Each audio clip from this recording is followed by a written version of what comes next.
Mexico में कुछ ऐसा दिखाया गया जिसको देखने के बाद पूरी दुनिया शॉक हो गई। एलियंस की बॉडी पहली बार विश्व के सामने लाई गई, लेकिन इसके बारे में बहुत लोगों के मन में ये सवाल है कि क्या ये रियल है या फिर फेक है। ये जो बॉडी आप अपने स्क्रीन पे देख रहे हो, ऐसा पहले विश्व में कहीं नहीं किया गया, और वो भी एक सरकारी स्तर पर, यानी ऑफिशियल लेवल पर। ऐसा नहीं कि एक प्राइवेट कंपनी आके ये कह रही है कि हमें एलियन मिला, बल्कि मेक्सिको की सरकार वहाँ पर इसको प्रेजेंट की है। उन्होंने ये कहा कि ये बॉडी पेरू की है, यानी 2017 में इन बॉडीज को पेरू से निकाला गया था। और ये देखने के बाद पूरे विश्व में क्यूरियोसिटी बढ़ गई, और मेक्सिको का ही नेशनल ऑटोनोमस यूनिवर्सिटी यानी UNAM, इन्होंने इसका कार्बन डेटिंग किया तो ये पता चला कि ये 1000 साल पुराना है। 1000 साल पुराना।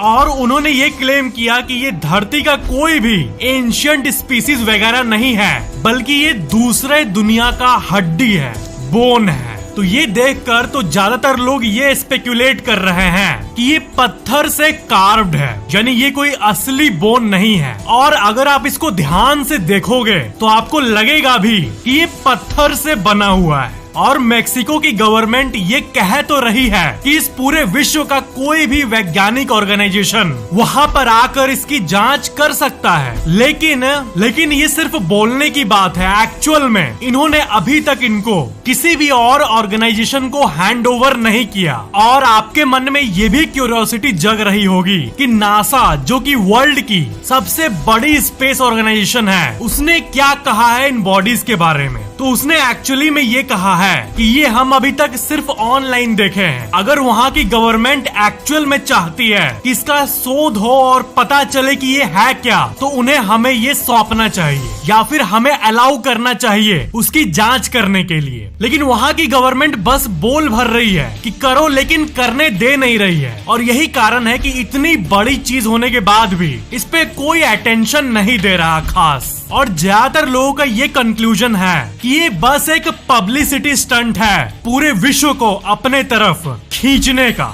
एक बहुत ही अच्छी सी चीज है जो कि मुझे लगता है कि आपको दिखाना वर्थ इट होगा, और वो ये है, मुंबई में अब पुराने जो डबल डेकर डीजल वाले बस हैं, वो अब परमानेंटली बंद कर दिए गए हैं, क्योंकि अब इलेक्ट्रिकल बसेस चलेंगे। लेकिन ये जो डबल डेकर बस है, ये बहुतों के मेमोरी में, दिल में बसा हुआ है। और उसमें से एक है महिंद्रा ग्रुप के CEO आनंद महिंद्रा। तो उन्होंने ये ट्वीट किया, हेलो मुंबई पुलिस, मैं एक चोरी रिपोर्ट करना चाहता हूँ। मेरे सबसे इम्पोर्टेंट चाइल्डहुड मेमोरीज में से एक मेमोरी, और वो है ये बस। तो इसका जोकिंगली रिप्लाई करते हुए मुंबई पुलिस ने भी ये रिप्लाई किया कि हम आपके ये नॉस्टैल्जिक हाइस्ट के रिपोर्ट को रिसीव कर चुके हैं। हम ये साफ साफ देख सकते हैं कि ये एक चोरी है, लेकिन हम इसके बारे में कुछ भी नहीं कर सकते। ये बसेस की जो मेमोरी है वो आपके दिल में तो है ही, और आपके साथ साथ बहुत सारे मुंबईकर्स के दिल में है। तो हाँ, इस स्टोरी में फैक्ट यही था कि मुंबई में अब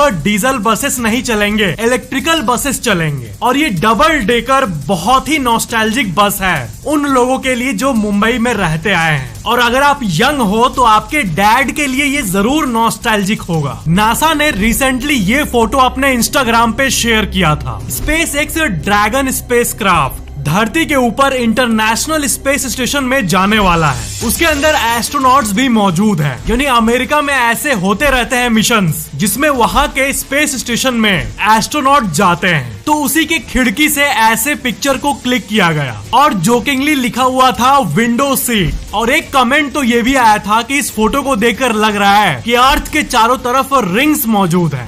जो यशोभूमि कन्वेंशन सेंटर लॉन्च हुआ है, उसका सीटिंग कैपेसिटी 11,000 है और पार्किंग कैपेसिटी 3,000 गाड़ियों का है। कन्वेंशन सेंटर, ये वर्ड अभी ट्रेंड में है। तो एक्चुअली में कन्वेंशन सेंटर होता क्या है? कन्वेंशन सेंटर एक्चुअली में मीटिंग्स के लिए होता है, स्पेसिफिकली कल्चरल मीटिंग्स के लिए। यहाँ पर मीटिंग होते हैं, कॉन्फ्रेंस होते हैं और एग्जीबिशंस भी होते हैं, यानी बड़े बड़े सम्मेलन, बैठक कन्वेंशन सेंटर्स में होते हैं और यशोभूमि भी वैसा ही है। इसका project area 8.9 lakh square metres है और बिल्ट अप एरिया है 1.8 लाख स्क्वायर मीटर्स। और सबसे अमेजिंग बात है कि ये तो सिर्फ फेज 1 है, इसका फेज 2 अभी आना बाकी है। तो इससे होगा ये कि भारत की जो इंटरनेशनल छवि है वो और भी मजबूत होगी और चाहे कोई इंटरनेशनल मीटिंग या फिर कल्चरल प्रोग्राम हो या फिर भारत का कोई अपना लोकल, दोनों इजीली यहाँ पर हो पाएंगे। और इंडिया में कन्वेंशन सेंटर्स का जो नंबर है वो लगातार बढ़ते ही जा रहा है। ये एक बहुत ही डीप सी बात है, इसको अगर आप डीपली सोचोगे तभी आपको पता चलेगा कि जो ब्लाइंड इंडिविजुअल्स होते हैं, यानी जो देख नहीं पाते हैं, मान लो कोई जन्म से ही नहीं देख पाता, तो फिर भी अगर कुछ अच्छा होता है उसके साथ तो वो हंसता है। इसका मतलब ये है कि हम हंसना दूसरों को देखकर नहीं सीखते, हमारे अंदर नेचुरली ही जो स्माइल है वो नेचुरल सी चीज है। वो जो फेशियल एक्सप्रेशंस होते हैं वो हम देखकर नहीं सीखते हैं बल्कि इन बिल्ट ही होता है। तो ये सब चीजें हमारे डीएनए में ही होती है, विजुअली लर्न्ड नहीं होता है। तो जब इस बात की रिसर्च की गई थी तो कंक्लूजन यही निकला कि स्माइल करना और बाकी फेशियल एक्सप्रेशंस ये सब इनेट होते हैं, यानी पहले से ही इंसान के डीएनए में इसका कोड होता है। हम उसको लर्न नहीं करते हैं बाकी चीजों की तरह। जैसे एक इंसान का बिहेवियर जो है वो कैसे चलता है, वो कैसे एक्ट करता है, ये सब एक्सटर्नल चीजों से भी इफेक्ट होती है। जैसे कि दूसरों को देखकर हम सीखते हैं, कुछ इंस्पायर होते हैं दूसरों से, लेकिन स्माइल करना एक ऐसी चीज है जो